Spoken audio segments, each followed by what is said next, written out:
The 15th of September every year is celebrated globally as the International Day for Democracy. But with the recent coups witnessed in certain African countries, there are questions as to whether or not Africa's democracy is worth celebrating. News Central's Akede has more. A government of the people, by the people, and for the people. That is the basic definition of democracy around the world. But in recent times, the kind of democracy being practiced in Africa is being questioned, where governance is centered just around a few for many years. And questions being asked now is this type of democracy meant for Africa, or should African countries practice a different system of government? We will not allow coup after coup. Africa's president. The takeover of certain Western and most recently Central African countries by the military has attracted the attention of the rest of the world to African democracy. Some even feel democracy in Africa has been threatened and are asking if truly this system of government works for the continent. There is nothing like the democracy. Democracy is an ideal system of government. It has its own guiding principles. It has its own basis and elements. So the more you meet these elements, the more democratic you are assumed to be. There are 3 or 4 things that lead to the torpedo of democracy, that leads to coup. One is bad governance.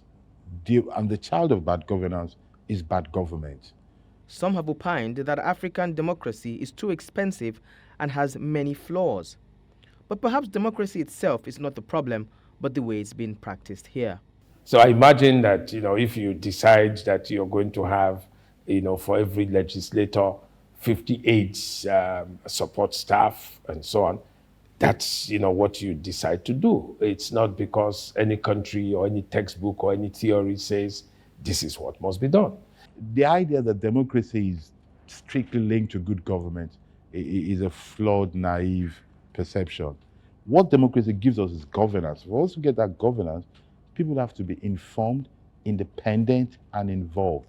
Those are 3 crucial I's. This is a unanimous decision of the court, and we make the following orders. In many African countries, the use of the judiciary in deciding election results has now become a normal part of the process, a practice that some believe should be done away with. I believe, for example, that one of the simple laws we need to make is that all electoral matters should finish before the winner is sworn in. I argue that once the winner is sworn in, that should be the end of it. On this year's International Day for Democracy, the focus is on empowering the next generation. In Nigeria, while many feel the youths have been sidelined as far as democracy is concerned, there are others who feel the narrative may be different. The truth is that Nigeria youth have always been involved. If you look at the people who are ministers, governors, senators, they've always been there. You see, our problem is not that youth are not involved. The problem is that they come in young and they refuse to go. Then instead of them going, they bring their children. So you have people who started politics in 1999, and all of a sudden their children are in political powers as well. Our problem is the sit-tight syndrome. It's not the inclusion. Then really, which of the youth have gone to office and have done spectacular things? You see, this idea of aging, I don't buy it.